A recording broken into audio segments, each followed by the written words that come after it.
Hey guys, welcome back to part 2 of what to do in DFO. Today I'll just be going through the weekly dungeons that are available throughout the game, from advanced dungeons to legions to the raids, and any other bonus weekly content that I feel like is relevant to the newer players. We'll start with the weekly's mission here, so let's get going.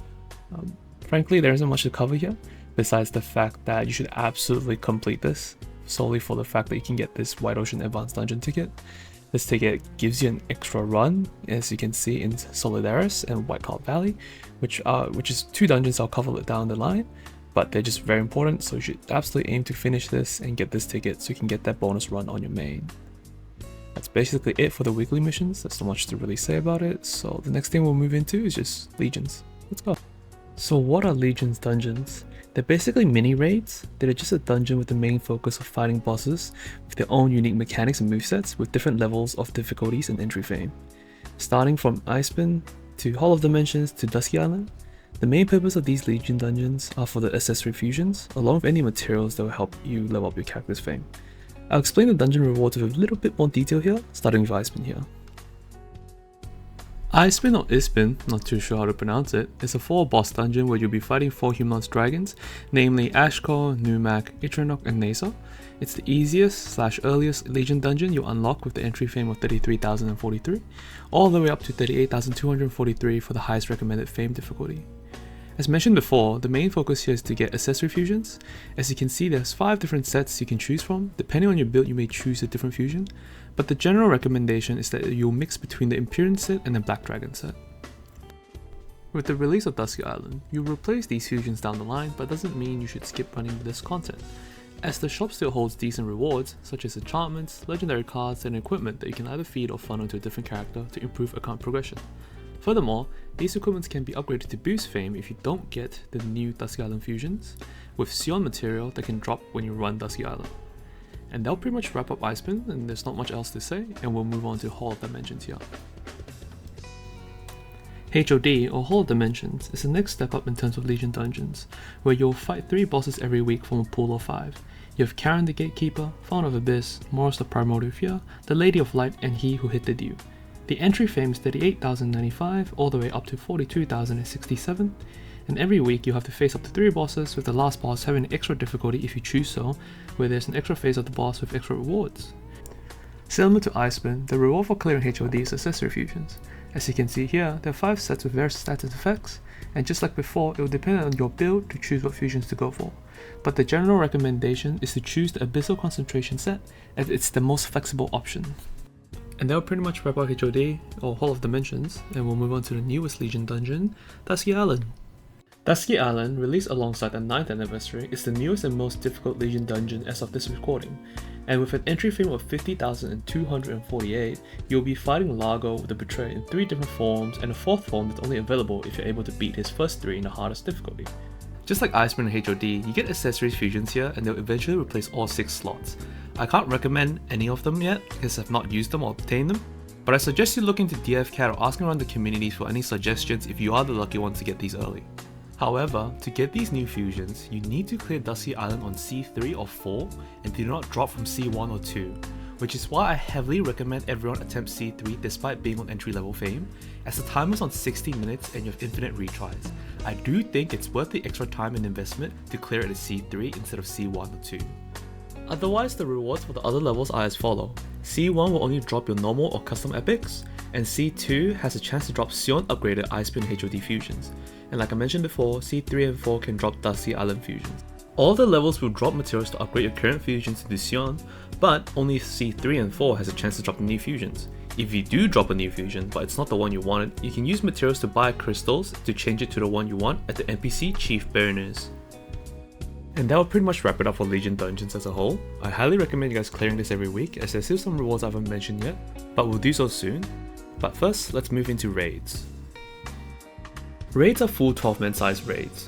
You require a proper party to clear it, but I will mention that it is possible to clear it with a smaller party if you have the high level of gear, skill, and boss knowledge required to do so. Out of all the current content right now, the Bakal raid is the only one you cannot solo, but that does not mean you aren't able to obtain all of the fusions. For now, our raids in the 110 Sion cap are comprised of the smallest raid Total War and the full-size Bakal raid. But in the future, there will be a new raid releasing soon as we can get small hints from the Korean server. I will also like to mention that Total War and Bakal raids are only open on Thursdays, Fridays, Saturdays and Sundays, whereas the other older raids are open across the entire week. But first up, Total War.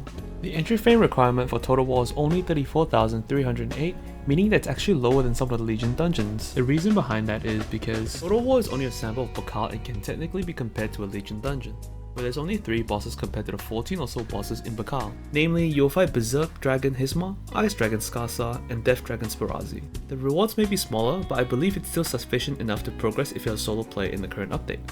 The rewards for clearing Total War are weapons and armor fusions. There are 5 sets, and depending on your build, you will mix between the first 4 here. The most general recommendation is starting with Predation Belt, and from there it will depend on your class and the build to move on. Otherwise, the weapon fusion is the same for all classes, however it does take a longer time to farm up the weapon fusions, as you require 3 of the weapons and then craft it with the Dragon Conflagration material and then fuse it in your weapon. You'll need 1 Dying Trust weapon, 1 Frozen Resistant weapon, and 1 Berserk Tenacity weapon in order to craft the final last Fiery Breath weapon.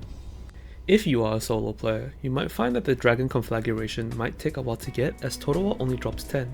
However, there is a weekly store you can buy out with Pale Mist located inside the Mystical Grimoire under the Fusion tab that is character based, meaning you can buy this box out 3 times a week for a total of 30 per character, but you cannot trade it elsewhere. And that will sum up Total War. The next up is the Bakal raid. Now unfortunately I don't have any footage of the raid myself as I have not done it, but the entry requirement for Bakal is 40,047 Adventurer Fame. Now the rewards are the exact same as Total War, but you will receive a large amount of seals and Dragon Conflagration alongside an auction at the end of the raid, where you have a chance to purchase cubes, cosmetics and enchantments. Now hard Bakal has an entry fame of 45,142, but once again the rewards are the same as Bakal normal, but there is just an extra reward at the end, which is the Fiery Breath cube that allows you to purchase an anvil that can add a 3rd option to the Fiery Breath weapon. The cube is available in normal, however you only drop 1 I believe, compared to 2 or possibly more in the auction when compared to hard mode. And that will sum up the raids for now. As a reminder, you're only able to enter either Total War or Bakal normal or Bakal hard once a week per character. If you would like to join a raid, your best bet is to look for a guild and ask around, or try your luck in pubs, but that may prove difficult. And that will be it for raids and Legion dungeons. I'd like to point out that these 2 weekly contents will provide you with Tales of Bravery, which is a drop from HOD, Dusky Island, and Total War or Bakal. These tales can be exchanged for either gold or token, as you can see on screen now, and they have their own stores for enchantment, cubes, tickets, or more epic gear. And that'll pretty much be it. And now, Advanced Dungeons. Advanced dungeons are simply dungeons on a bigger scale with bosses with their own mechanics still, but not as difficult when compared to legions or raids. They're essential to your character's progression, especially White Cloud Valley and Solidaris, so we'll start there. They both share the same fame entry requirement, from 36,132 to 54,098. As a reminder, you can only run these dungeons twice a week or more if you have an extra ticket. The main difference lies in the reward. Where Solidaris only drops cubes, White Cloud Valleys can drop high level epics and small amount of cubes in order to feed and level up your options. Therefore, in order to pick whichever one you run is completely up to you, but my suggestion is that you mainly focus on White Cloud Valley to push your fame up on your main first, and then run Solidaris when you achieve the higher fame to get cubes to reroll custom epics. Now, the rewards for White Cloud Valleys are as follow. For the normal, the range of epics are level 65 to 70, on expert difficulty it's 71 to 73, and for master difficulty it's 74 to 76. While the rewards for Solidaris are as follow.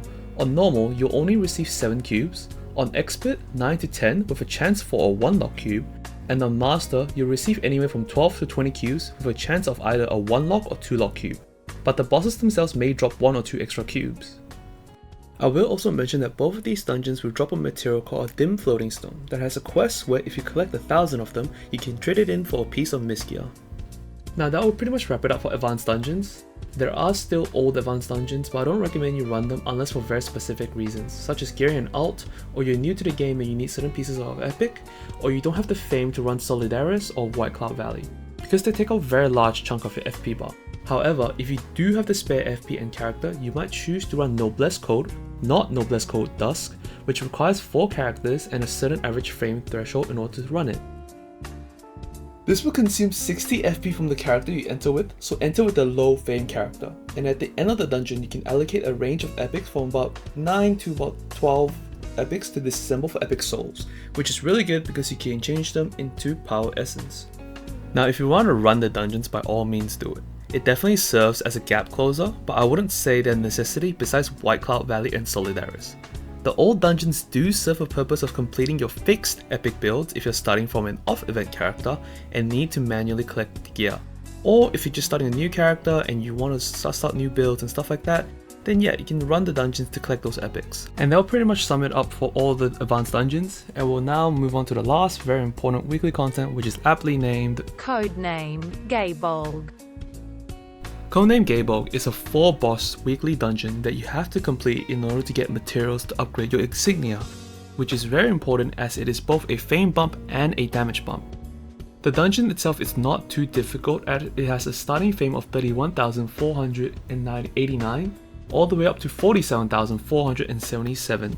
Now the dungeon itself comprises of 4 bosses or 5 if you choose to complete stage 4, and while completing the dungeon, after every boss you clear, you have a chance to receive a small buff to make running the dungeon easier. As for the reward itself from the dungeon, the main drop is the material you need in order to upgrade your insignia, with the highest difficulty of the dungeon potentially dropping a cube. Outside of that, the materials can also be converted to superconductor energy, which you can then potentially sell on the auction house for more gold, or instead of converting the energy, you can just use it to buy a legendary card for more gold. And that will pretty much wrap up all the important weekly content to do. And before I do a summary, there are bonus content I do want to include very quickly to help out the newer players. These include the Stormwrath Weeklies, Elvenmere, Operation Hope, and the Exile Mountains. I won't go into much detail right now as I'll be making a beginner's gearing guide soon, and from there, I'll explain these in better detail. But for now, these are bonus dungeons new players can do to get important gear such as their talismans in the swap set. And the last one is voice dungeons as well. You can access this from the NPC Joel Ferreira over there, as you can see on the bottom right hand corner. These 3 dungeons give you refined energy, power essence, and epic souls, all of which are pretty important to your progression, so remember to do this every week. And that's it. To summarize guys, each of these weekly dungeons are pretty much the endgame content and the bread and butter of DFO. Give them all a go and push the highest difficulty you can, but most importantly have fun and take your time. You can definitely solo all these contents besides Bakal, so don't give up and stay motivated. Otherwise, I'll see you guys in the next video, and thanks for watching guys.